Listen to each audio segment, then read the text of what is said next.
One conclusion. Besides this thing, we have a statistician. Oh no! Oh, sorry about that. What's the conclusion at this table? Well, we were saying it's difficult because you don't know the population, let's say, in the individual country. So the time factor is hard to know if it's a small population percentage, but your growth. Yeah, move on to We're it. trying to. We're having a hard time getting past the numbers, but it doesn't bother. See, I know you can come with me on this. Listen to my words. Mr. Abbott over Learning curve. Thank you. How about this table? One conclusion.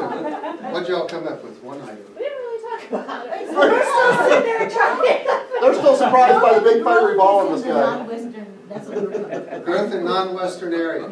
How about this table? We could stop sending missionaries to Africa. Stop sending. And we need to increase our missionaries in Europe and the United States. Ah. Yeah.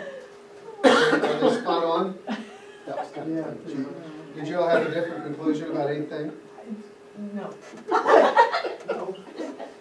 I got my coffee now, so I'm ready.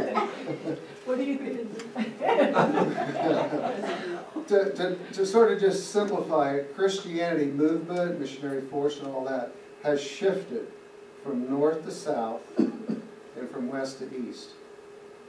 And someone said something about Africa is blowing us off the table, or how was that said? Yeah, I said that. What'd you say? They're blowing us out of the water. Out of the water, yeah. Indeed, missions is now a global movement. It's just not a Western movement. The face of Christianity is changing. It all began back in 1792. Rick referred to that earlier. William Carey, 1792.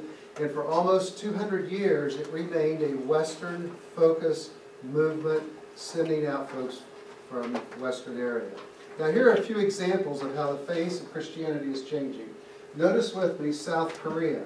In 1990, and here might be a place you want to take it. In 1990, there were 2,000 sent Korean missionaries.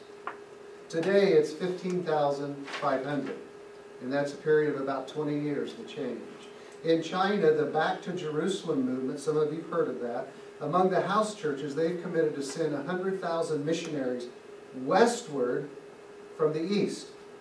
Latin America. Today there's over 400 plus Latin mission organizations, and they have sent out over 10,000 missionaries. In Nigeria, you might make note of this.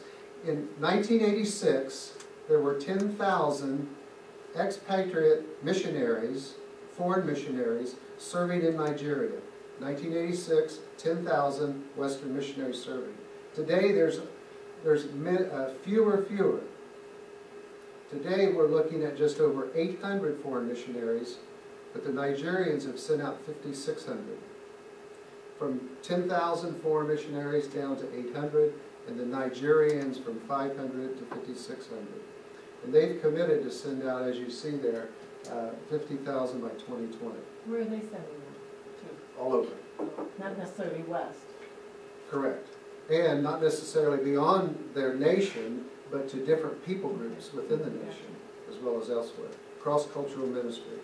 Recent stats demonstrates the rapid growth of the Church of Christ. In China, the number has grown from 1 million to 130 million since 1950.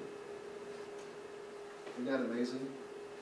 In a short period of about 60 years, and primarily through house churches, underground. Secondly, notice that Christianity, about 2 people are coming into the kingdom each time I'm snapping. About 100,000 folks each day worldwide, and they're estimating around 4,500 new churches planted each week, with an average of attendance of about 70. And the new churches planted in their early days of about 70 folks. So the good news is Christianity is growing rapidly in various places. Patrick Johnstone, the author of Operation